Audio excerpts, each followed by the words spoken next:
আসসালামু আলাইকুম রহমতুল্লাহ। আজকে শতকরার খুবই গুরুত্বপূর্ণ কিছু অঙ্ক আপনাদেরকে উপহার দেব, যে অঙ্কগুলো বিভিন্ন চাকরি পরীক্ষায় এসেছে এবং আসবে।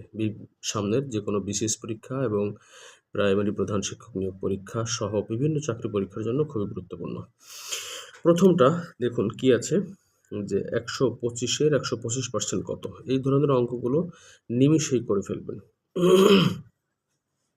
125, এই এর যে আছে এর স্থানে একটা গুণ চিহ্ন দেন, তারপরে এখানে যে পার্সেন্ট চাবে জাস্ট ওই পার্সেন্টটা, ওই সংখ্যাটা উপরে লিখবেন। কত আছে? 125, নিচে 100, ব্যাস অঙ্ক শেষ।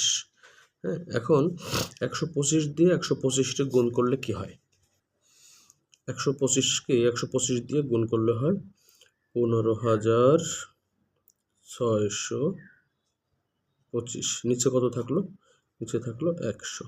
এখন এই নিচে 100 দিয়ে ভাগ করলে কি হয়? 2 ঘর আগে, একটা দুইটা, 2 ঘর আগে দশমিক চলে আসে, অর্থাৎ ঠিক উত্তর কি দাঁড়ায়? উত্তর দাঁড়ায় হলো 156.25। 156.25 উত্তর ঘ নাম্বার।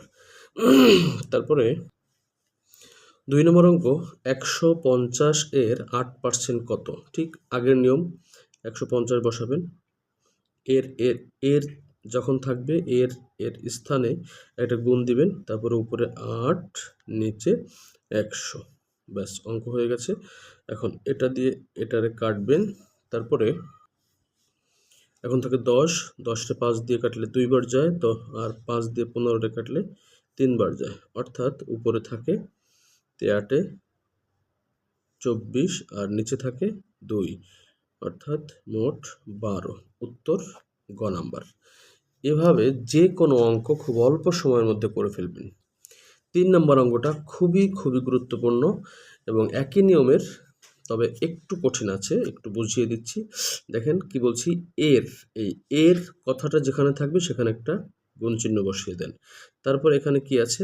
এখানে আছে 156, তারপরে 8% চেয়েছে, উপরে 8 দিবেন, নিচে 100, পার্সেন্টের জন্য 100। এরপরে 156 মূলত এটা হলো 15.6, তাহলে এখানে কি ছিল? 15.6। এখন এই দশমিকটা উঠাতে হলে আমার পরবর্তী লাইনে এই 15.6 লিখে এই দশমিকটা উঠাতে হলে এর নিচে একটা 10 চিহ্ন, 10 লিখতে হবে, তাহলে দশমিকটা উঠে যায়। গুণ, উপরে 8, নিচে 100। এবার অঙ্কটা সহজ হয়ে গেল। এখন হিসাব করুন। এখন এই 8 দিয়ে 156 গুণ দিলে হয় 1248, আর 100 দিয়ে 10টা গুণ দিলে হয় 1000। এখন পরবর্তী লাইন খেয়াল করেন, এই 1000 নিচে আছে, মনে রাখবেন যে একটা শূন্য, দুইটা শূন্য, তিনটা শূন্য, এই যে কটা শূন্যওয়ালা সংখ্যা থাকবে নিচে এক থাকতে হবে এখানে, অর্থাৎ 1000 আছে। এখানে এই 3 ঘর আগে আপনি দশমিক চিহ্ন দিয়ে দেন, এখানে 1248, 1 2 3, অর্থাৎ 1 2 3, 3 ঘর আগে দশমিক চিহ্ন দিয়ে দিবেন, হয়ে যাবে 1.248, অর্থাৎ উত্তর হয়ে গেল খ নাম্বার, উত্তর খ নাম্বার। এভাবে এই ধরনের অঙ্ক যত কঠিনই হোক আপনি খুব সহজে অঙ্কগুলো করে ফেলতে পারবেন।